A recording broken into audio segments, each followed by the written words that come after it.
All right, folks, so here's what I got today. I'm working on a 65 Caprice, 65 Impala, same deal. I'm gonna be changing out the idler arm. It's gonna be the same thing from a 65 to a 1970 Impala, Caprice. You know, once they got to about later 60, they did change some of these parts, but for the most part, the setup's gonna basically be the same. But the crazy part is, like, I'm gonna, you know, mention to everybody here, one thing you always wanna do is you always wanna buy quality parts, right? I messed up years ago. And I'll tell you why I did this. If you try to look up an idler arm for a 1965 to 66 Chevy Impala, you're not going to find it in your traditional areas. I mean, you may find it at AutoZone, Advance, or O'Reilly, but they wanted 180 bucks. And when I did this was back in like 2010, so I tried to, you know, I think it was eBay or something like that at the time. I paid 80 bucks for it. Put it on. The car set for about 10 years. Obviously, it was greased and everything. And now that I'm actually using the vehicle, I put 500 miles on it and it's bad, right? So I'm gonna show you here how to be able to tell if this thing is bad on a quick test before I go ahead and change it out. So as I demonstrate here, watch the idler arm. Watch it. Let's see. Let's see here. See it? See it wiggling? It's going up and down, up and down. It should not be doing that. Less than 500 miles. So if you have the option to buy quality parts at a quality brand, I recommend you actually do so. Just spend the money, get it over with. So I got a replacement. This one here, it came from OER. I ordered it through JEGS, but it was shipped from Classic Industries. So it's really hard. There's not really too many people who sell this. It's the same company for AutoZone. As you can see, here's the part number. It's part number 18672.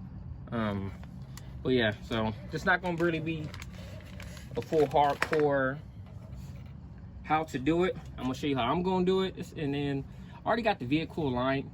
But I mean, the idler arm on these cars really don't do nothing. It just sits there. It's a space saver. So I'm gonna go ahead and take the tire off so everybody can see what I'm doing, and then I'll go ahead and, you know, talk as I work and get right through this, right?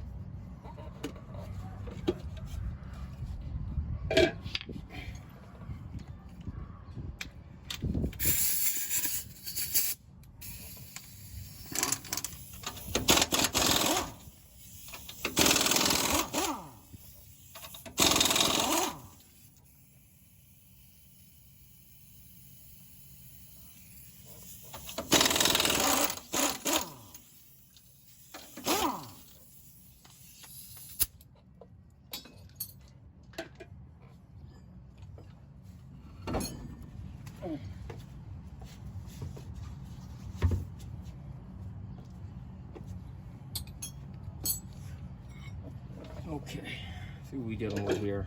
So I'm not gonna take the fender well off. I'm not gonna do all that. So your upper bolt here is gonna be a 15/16.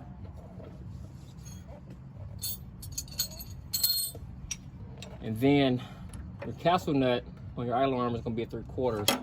It should be a 3/4. Yeah, it's 3/4. So before I go ahead and get started, I'm gonna remove this cotter pin. If I can get that baby out of there without damaging nothing. The tie rods are already changed on this car. The tie rods, the ball joints, control arm bushings, the strut rod mounts, bushings. I mean, all that was done. The only thing I didn't change when I did this front end rebuild was the pitman arm, right? Because the pitman arm really don't do nothing, like, at all. Like, it connects from the drag link. It goes from the drag link to the steering box. And so I look at that thing. I don't remember, but if I'm not mistaken, traditionally a pitman arm really doesn't do anything. It really doesn't. So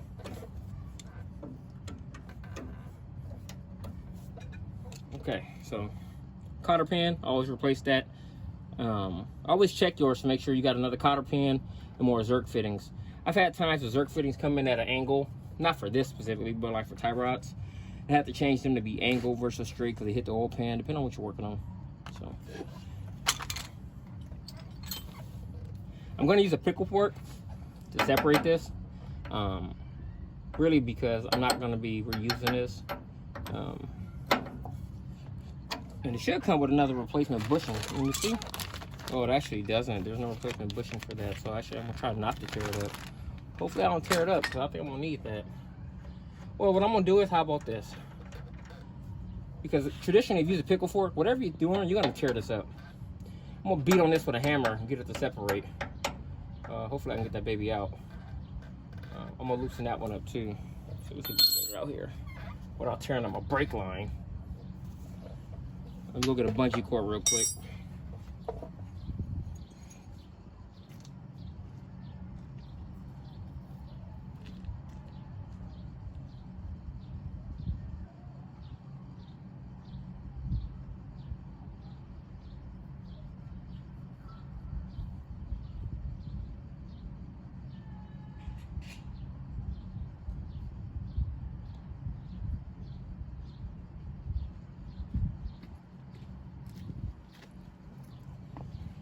All right, so like if it's something that you're honestly rebuilding everything on it, just hammer at that thing and don't even worry about it. But right now, I've already replaced a lot of this stuff, so I'm not about to cause more work on myself. So I'm gonna try it this way before I just get to beating on stuff. So do the right thing. Get that baby off of there.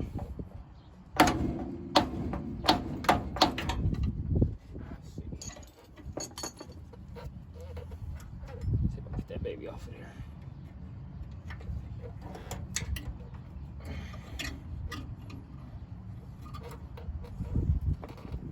Let's see.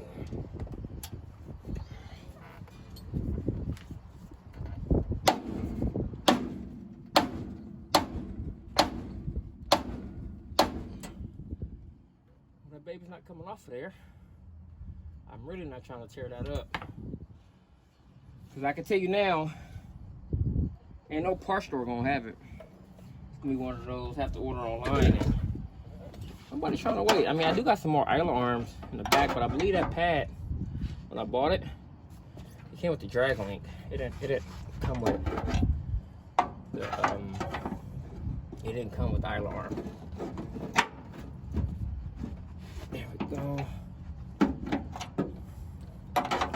I should probably put a socket on there, but I doubt I'm gonna be able to get in there. These are the brake line. I'm not trying to take my brake line loose. I mean, I will, but don't put more work on yourself unless you got to. Don't put more work on yourself unless you need to. There we go. Oh, baby's almost off here now. Once I get it to loosen up, it'll allow it to drop some. Should allow it to drop when I go to beat on it. Right now, it's not dropping.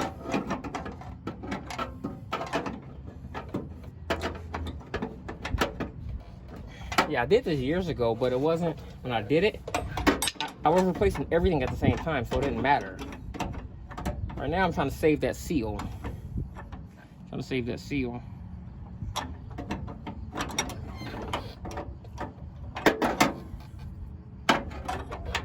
probably be, if you want this to be easier when you do it, guys, take the wheel wall off. Take the wheel wall off. There we go. There we go.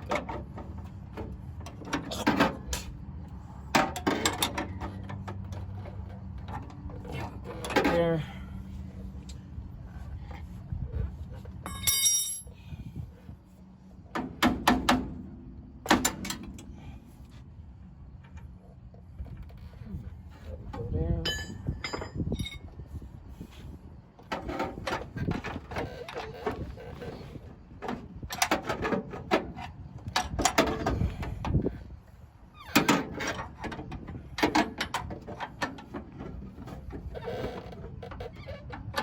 I apologize if you guys can't see what I'm doing, but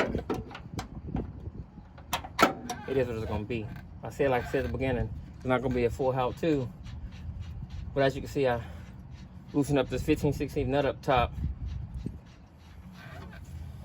I'm about to try to get this thing off by beating on it first before I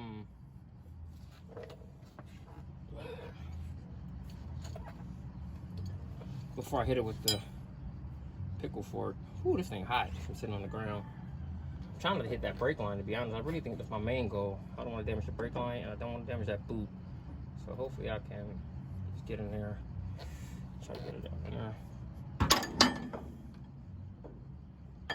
Let's see, how can I get that baby?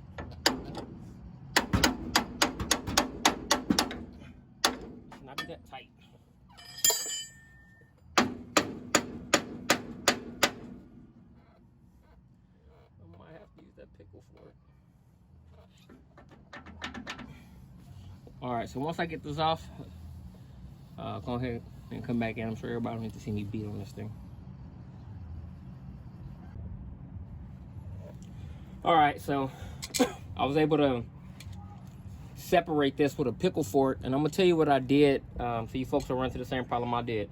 So when you go to separate this, there's a few ways you can do it. One, you can beat on this stud, knock it down, but you got to remember, you got this foam pad that's right here, kind of how like you got it's really called a desk boot cover, but you have it for like your tie rod ends and your ball joints. So your pickle fork, if you're not paying attention, you would tear that up. And your new idler arm does not come with one, and then you're about to run around trying to find one.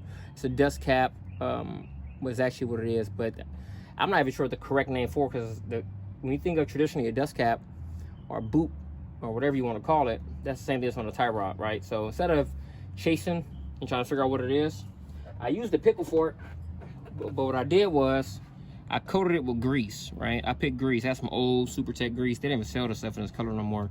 I went ahead and coated it, hit some around that, and I'm not sure if it really made a difference, but I'm gonna assume it does, because I didn't tear it up. I didn't even rip it at all. So I'm gonna be able to reuse that without running around all over town trying to find it, right? So win for the grease. So if you come across that, you can either, if you're gonna replace it all, you got all new parts, tear it all off. But you know, I got so many cars. You know, this was one I did years ago. I should have replaced it all at once, but at the time I was, gosh, I don't remember. I had to be like 18 or 20 or so. It was like a long time ago working on this one, and at the time, I wasn't as experienced as I am, so I should only replace certain things on a car. Like, okay, well, I'm having a shake. Let me change the tie rods. Let me change this. Nowadays, I change it all. When I start on the car, I replace everything, because my time is more valuable. And you know, when you're younger, you got more time than you got cash. And when you get older, you have more cash and you got time. And I think that's really what changes. So don't buy cheap parts, buy quality parts. Buy cheap, do it twice. And if you only replace certain ones, especially if a car is that old, just don't guess. I mean, I'm looking at these rotors, right? The rotors on this thing are dated, if I'm not mistaken, March of 1985, right? I mean, not rotors, what I'm talking about rotors, I mean drums. The drums are dated March of 1985, you know what I mean? So, what does that tell you? But those are still good, because the car sat in storage from 96. The car was in storage from 96 into the mid 2000s, so I got it. It had 45,000 miles on it. Obviously, they was replaced at some point. I'm assuming that's what that date code is. Somebody drop in the comments, let me know if they put date codes on old drums. I mean, it says made in Canada. It tells you when to discard. I never really understood that type of stuff. So, but you know, some of you OGs out there, spread some light. Cause I do know, like, I was doing some home repair stuff, and like my sprinkler system, they had dates on the regulators. They was dated like March of 1984. And the new stuff now they put in codes. The old stuff they put in dates, right? So somebody can tell me. You know what I mean? A lot of people like to do disc brake conversions and stuff, but they don't really. The thing is, too, with all them type of conversions, it depends on how you're gonna use the car. Like me, I got 14 vehicles. I'm not about to do all these disc brake conversions and coilovers and all that stuff. It's really all on how you use the car. I'll give you some perspective. In 2010, the car on the dash had 45,000 miles, 45,015. I knew that because I looked inside the glove box and I found the receipt. I went and got a chassis loop service done. So 45,065. Right now, today, this car got 46,182. I've put 600 miles on it in the last month due to a brand new motor. I mean, actually a rebuilt motor, doing my break-in process. So if you think about it, right? How many miles I got put on this car in 15 years? You see what I'm saying? Like, if you were to think about it, because I started driving it, okay, with the new motor at 45682. That was 600 miles put on the vehicle in like a 10-year span, right? So why would I do a disc brake conversion and all this extra stuff, coilovers and all that, for stuff that don't really get driven? See what I'm saying? So you guys have to think about that. What are you going to use the car for? You really want to stay in the magazines and be changing parts just because, you know, you seen a guy on YouTube change it. It's like, so or you put all these race parts in there. Just be realistic, right? You put big carburetors and big cams, and like, ask yourself, why you got a big old cam, but you're not racing the car? Just because you drive fast don't mean you're racing the car. You know what I mean? I'm more of a stoplight person. I go to stoplight, burn some rubber. You know, I'm more of a 2,000 to 5,000 RPM type of guy. I mean, I am gonna build a track car. I got a '73 Nova over there. I'm gonna do that with. But right now, I mean, let's be for real. Build each car with the intentions of how you're gonna use it, folks. Don't get caught up in the hype, because especially when I see a lot of these guys on these Facebook groups and these forums and ask everybody for their opinion.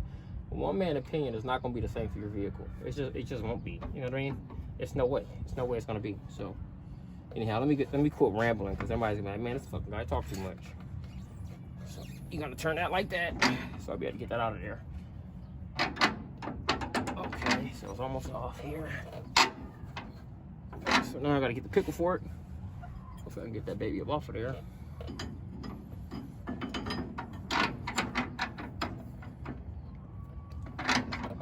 So what I'm gonna have to do is, it's kind of wedged up in there at an angle. I can use a crowbar. I'm just gonna try to give me a good spot to get up in there. I mean, I can get it off. I'm not trying to damage that boot. Everybody said I'm worried about that boot, man. There we go.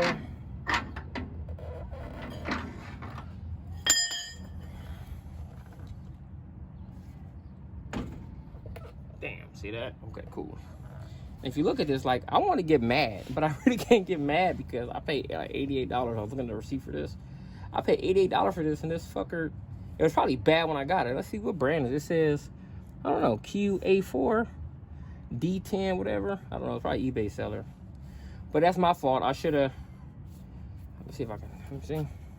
Oh yeah, it's bad. Look, you can see it. Is it because I let it sit for so long? It was greased. Whatever. Okay. That's my fault though. I should have finished the whole thing, got the alignment done, wasn't right, did a warranty. So I really can't get mad at that. Now, here's the replacement. Came with a new Zerk fitting. I don't got to reuse the old one. This is a stamp, and mind you, this idler arm is going to be the same for 65 through 66. 60, I believe 67 or 68. I have a 68. They changed the way it mounted on the frame, so it's going to be a little bit different when you go to change it, but it's still going to be simple. So let's see if this thing loose. Nope, that baby tight. It ain't moving. Okay, so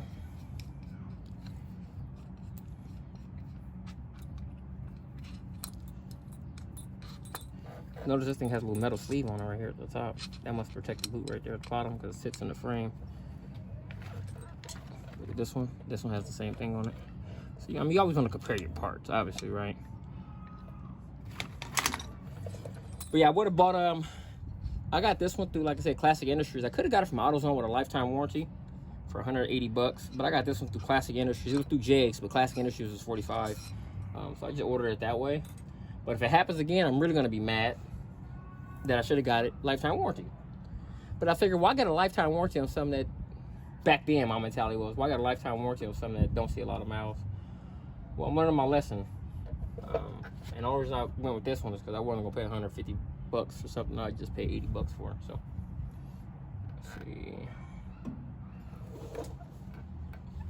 There we go. Make sure there's nothing wrong with the frame.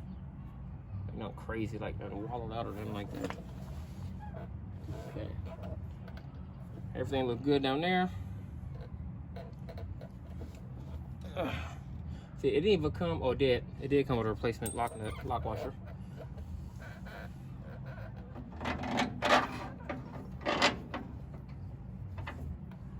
Okay. I got the replacement nut. This ain't size specific. I think it is right there.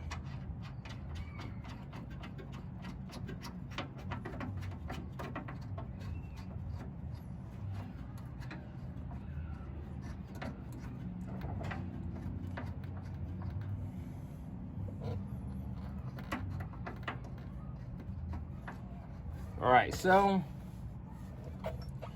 I'm not gonna bore everybody when we put it back together, folks. Just do the stuff in reverse order. Put your Zerk fitting in. Look up the torque specs. Don't always trust what you hear on the internet. I haven't even looked it up, but I mean, these aren't really that tight, but I believe it's, check the service manual. You should always have one. I believe it's 35 foot-pounds. I'm gonna double check. I think it's 28 to 35. I could be wrong. That's what I'm gonna double check. That's why I'm telling you, check it yourself. But yeah, go ahead and reverse the process. Put it on there. And you shouldn't need a wheel alignment. You shouldn't need one. But I've always recommended, if you're gonna be doing any front end work, if you're guessing if it's gonna be ball joints and tie rods, stuff's so cheap nowadays, you might spend 200 bucks, 250 bucks. You should have to do everything on your front end. Control arm bushings, ball joints, tie rods, inner, outer, sleeves, pitman arm, strut rods, sway bar links, sway bar bushings, all of it, and brake lines and wheel cylinders, right? So if you're gonna do it now, just do it all. So all right, everybody, good luck. Make sure you like, subscribe, follow, share it if you like it. Deuces. All right, folks, I just finished this up. I know before I cut the camera off last, I told everybody look up the torque specs, but some of the numbers I gave thought was kind of off because I had to double check them myself. So if you go to the factory service manual, you're not going to find idler arm. You're going to find relay rod. And for the frame to relay rod, which is idler arm bolt, that range is going to be from 110 to 160 foot-pounds. Then the one that goes to the drag link, that's going to be 28 to 43 foot-pounds. So I did the one to the frame at 130 foot-pounds because I split the difference. To me, that's a big range. And I did the drag link, that portion, I did like 40 foot-pounds. So you can decide what you do, but I think that's part of the reason why my other one went bad, because it wasn't even torqued like that. But now, hey, you live and learn. All right, everybody, be easy.